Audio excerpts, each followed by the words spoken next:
Sahabat setia Karmel itu di mana saja Anda berada, terima kasih Anda masih bersama kami dalam Carmelite Talk. Kalau dalam seri sebelumnya kita sudah bicara mengenai reformasi dalam Ordo Karmel hingga secara yuridis menghasilkan OCD, maka dalam kesempatan ini kita akan lebih detail bicara tentang Karmel OCD Indonesia. Baik, Brother Chris, kita berbincang tentang masuknya OCD ke Indonesia. Mungkin kembali ditegaskan sedikit mengenai dua tokoh spiritual yang paling berpengaruh dalam reformasi Karmel, yaitu Santa Teresa dari Avila dan Santo Yohanes dari Salib. Ya, baik. Terima kasih. Selamat bertemu lagi juga. Senang sekali bisa berbagi pengalaman tentang Karmel. OCD ini sebenarnya ada tokoh di balik adanya mereka ini, yaitu Santa Teresa dari Avila, atau lebih kenal Santa Teresa dari Yesus, dan Santo Yohanes dari Salib. Ini dua pendiri OCD. Kenapa dianggap pendiri? Karena bukan saja dari hidup mereka, melainkan juga dari doktrin spiritual dan mistik yang mereka tinggalkan sebagai warisan kekayaan OCD itu dari dua tokoh ini. Santa Teresa, seorang guru doa, itu gelar yang diberikan oleh Vatikan, Gereja Universal, kepada Santa Teresa sebagai guru doa. Dan karena memang Santa Teresa memiliki ajaran yang khusus dan spesial tentang bagaimana bersahabat dengan Allah, dan jalan kepada persahabatan itu adalah doa. Dan Santa Teresa menulis banyak buku, banyak pengalaman rohani, banyak doktrin-doktrin teologi yang menjadi pendasaran umum berdirinya OCD. Begitu juga Yohanes dari Salib.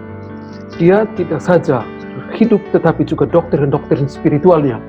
Hidupnya penuh dengan penderitaan, bahkan seperti kita katakan dipenjarakan selama 9 bulan karena dianggap sebagai pemberontak.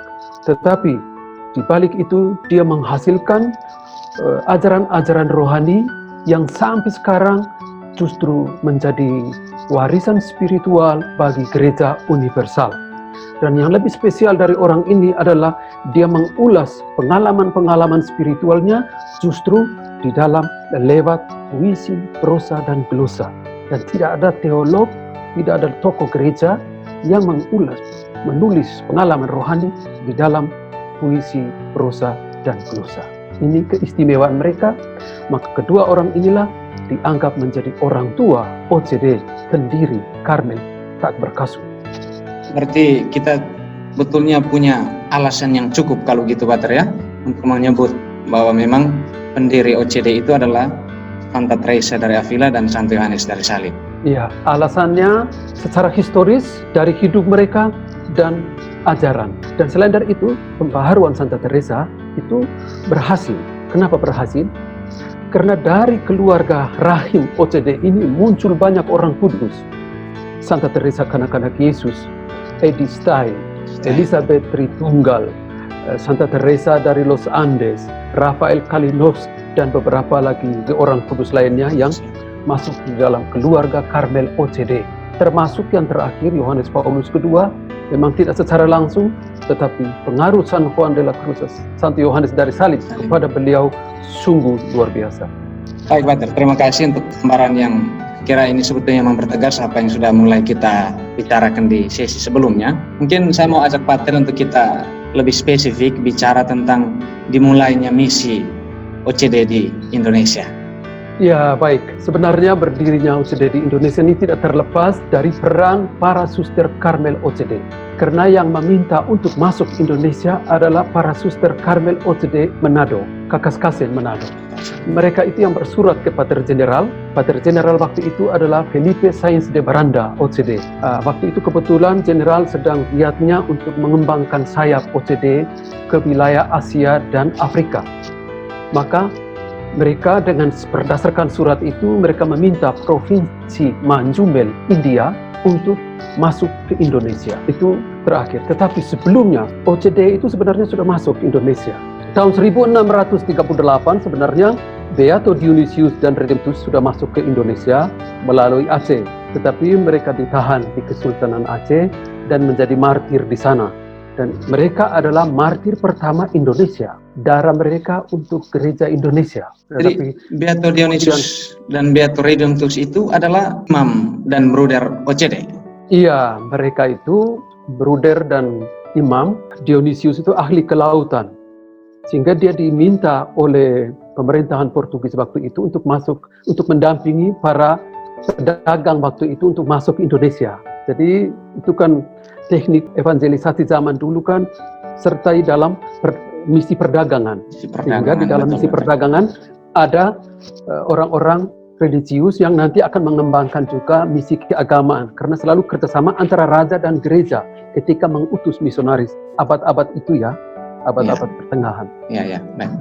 Sehingga sebenarnya kita mengharapkan mereka dua lah yang menjadi pendiri OCD di Indonesia. Tapi ya kehendak Tuhan berbeda. Lalu Pater, setelah putusnya misi yang sebetulnya sudah mulai dirintis oleh Beato Dionysius dan Beato Redemptus, bagaimana selanjutnya sejarah OCD masuk ke Indonesia? Ya, seperti saya katakan tadi, itu sebenarnya dari Jenderal Felipe de Sainz de Branda sedang mengembangkan misi ke Afrika dan Asia, maka India dipercaya untuk menjadi misionaris masuk Indonesia.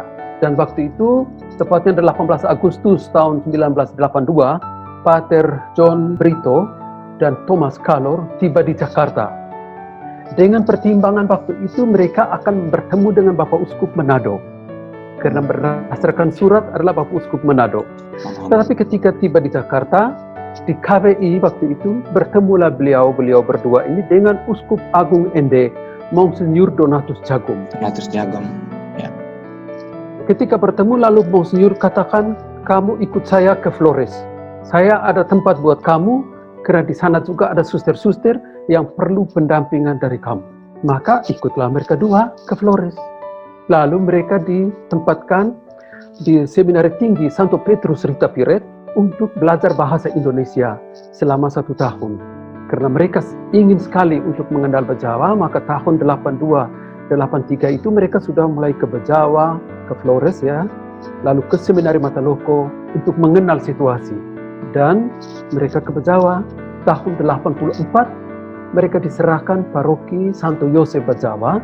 Pada waktu itu masih stasi, bagian dari paroki MBC Bejawa. Ya, dan mereka mulai tahun 1984 itu paroki Santo Yosef Bejawa dengan satu gereja yang kecil waktu itu mereka mulai bekerja di sana. Dan Biara Bogenga itu diresmikan tahun 1989, 14 September kalau saya tidak salah ya, Misa Salib Suci. Dan karena memang misi mereka berdua, perutusan mereka berdua itu pertama-tama untuk membangun gereja lokal, seminari lokal. Lalu mereka membuka seminari di Bogenga itu. Di Bogenga. Jadi pada intinya bahwa misi pertama yang diterima Pater John Brito dan Pater Thomas Kalor waktu itu adalah misi parokial. Sudah dibangun biara pertama untuk OCD Indonesia, itu biara novisiat yang sekarang itu Pater ya, di Bogenga kurang lebih. Iya, jadi Bogenga menjadi rumah induk untuk OCD Indonesia. Paroki Santo Yosef, biara juga Santo Yosef. Kenapa nama Santo Yosef? Karena itu berdasarkan pengalaman Santa Teresa. Karena Santa Teresa yakin bahwa Santo Yosef akan memberikan apa yang dibutuhkan oleh semua orang yang tinggal di sana. Dan dia mulai biara di Avila dengan nama Santo Yosef. Pater John dan Pater Tom juga mulai biara di Bogenga Santo Yosef. Dan komisariat kita juga di bawah perlindungan Santo Yosef. Santo Yosef, iya.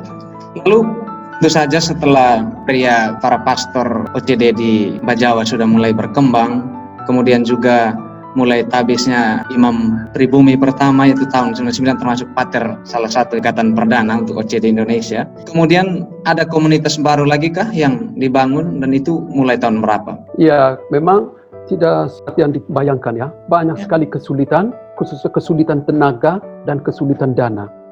Sulit sekali di awal-awal berdirinya. Kita benar-benar Pater John dan Pater Tom itu benar-benar martir dalam konteks ini. Bagaimana membangun Karmel Indonesia.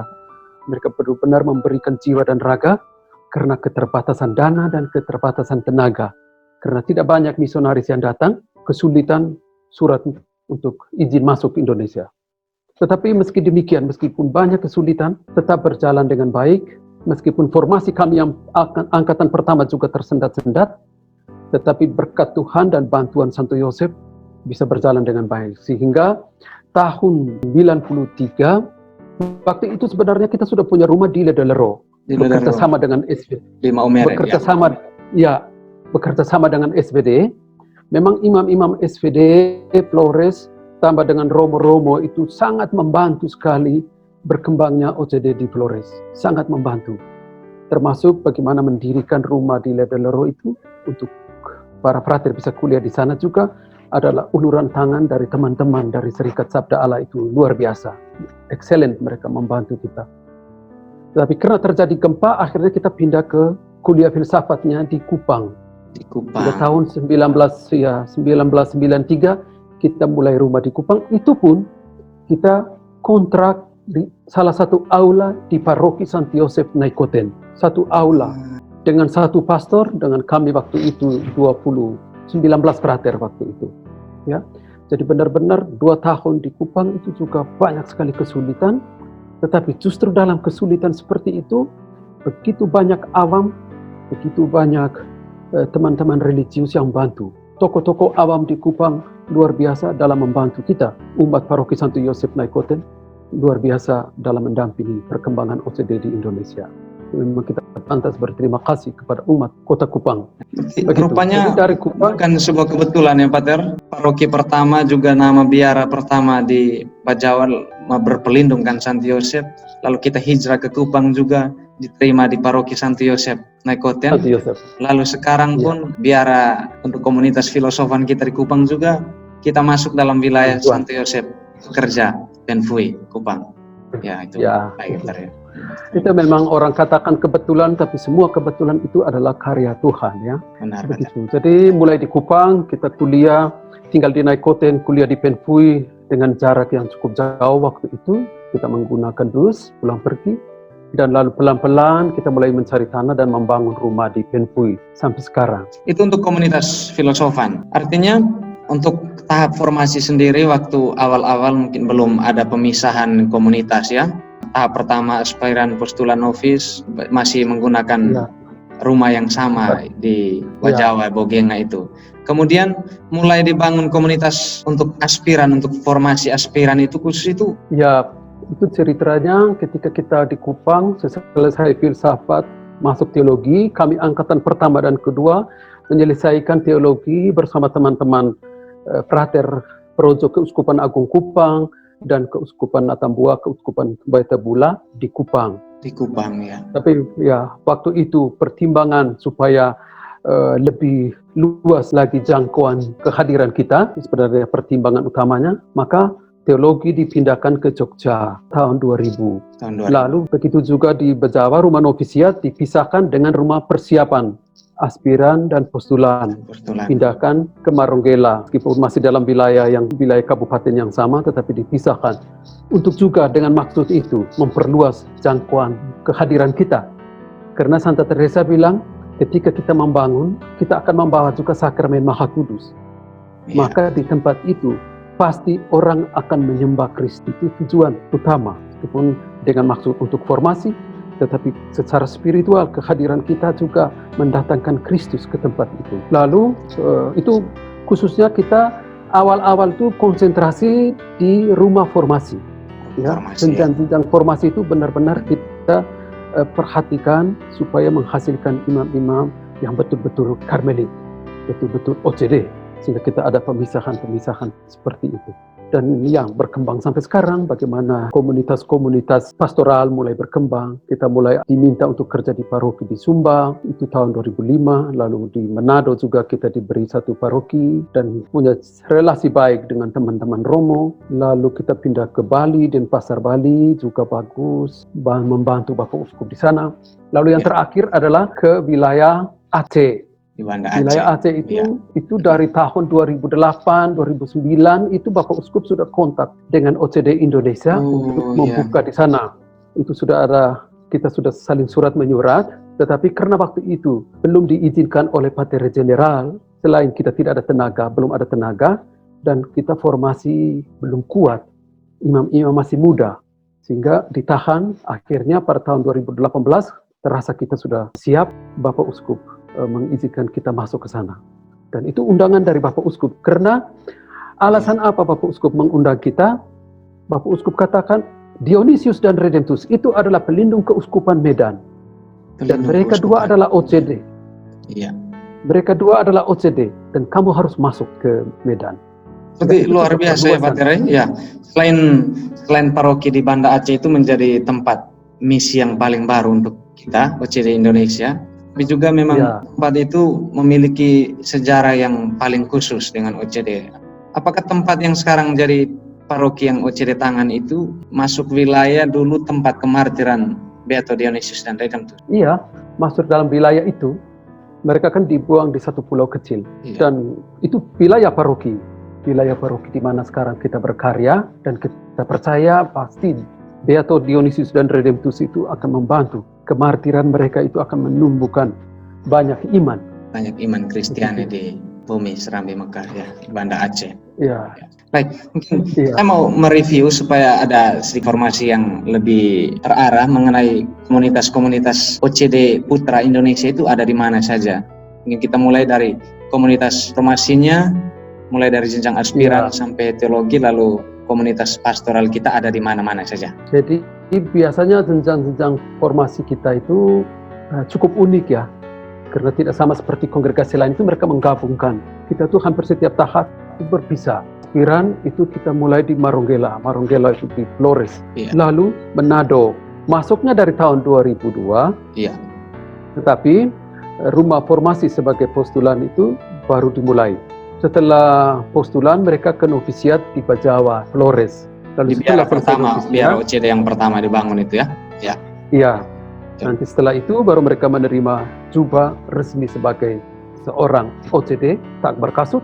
Mereka kuliah filsafat di Kupang.